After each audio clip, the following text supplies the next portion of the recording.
যখনই আসতেন তখন এই বীরের পাশে বসে সাহাবার সাথে আলোচনা করতেন আর এই কুয়ার পানি পান করতেন। রাসূলুল্লাহ প্রতিদিন ইশরাক নামাজ পড়ার জন্য মসজিদে নববী থেকে এখানে আসতেন। কখনো চলে পায়ে হেঁটে আসতেন, কখনো সোয়ারিতে আসতেন। আয়েশা রাসূলুল্লাহ এখানে ইশরাক নামাজ পড়তেন।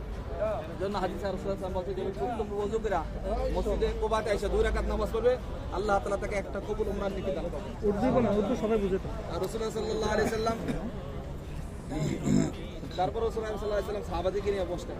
এরপর রাসূলুল্লাহ সাল্লাল্লাহু আলাইহি সাল্লাম সাহাবাদেরকে নিয়ে বসেছিলেন। আবু বকর রাদিয়াল্লাহু তাআলা ডাইনে ছিলেন, ওমর রাদিয়াল্লাহু তাআলা বামে, সামনে হলো ওসমান রাদিয়াল্লাহু তাআলা বসেছিলেন। তিনজনকে জান্নাতের সার্টিফিকেট রাসূলুল্লাহ সাল্লাল্লাহু আলাইহি সাল্লাম এখানেই দিয়েছেন। 10 জন সাহাবী জান্নাতি দুনিয়াতে জান্নাত সার্টিফিকেট পেয়েছে, খুশখবর পেয়েছে, সুসংবাদ পেয়েছে।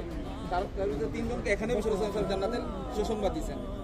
রাসূলুল্লাহ সাল্লাল্লাহু আলাইহি সাল্লাম আবু বকর রাদিয়াল্লাহু তাআলা, ওমর রাদিয়াল্লাহু তাআলা, ওসমান রাদিয়াল্লাহু তাআলা বলেছেন তোমরা তিনজন জান্নাত। তিনজন কি জান্নাত? রাসূলুল্লাহ হাতে একটা সিল ছিল, মোহর ছিল, এটাকে আমরা সিল বলি, মোহর ছিল, যে আঙ্গুটিতে আগে মোহর দিত। ওই মোহরটা রাসূলুল্লাহ সাল্লাল্লাহু আলাইহি সাল্লাম হাতে রাখা বিসমিল্লাহ আযজা ওয়া জাল্লা আল্লাহ নাম ছিল।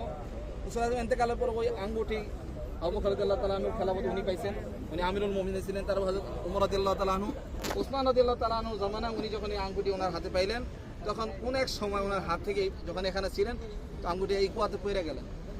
আর বিস্তার পেলেন যেন আল্লাহ তাআলার হিকমত। তখন থেকে এই কুয়ার নাম বীর আরিস, বীর খাতেমা।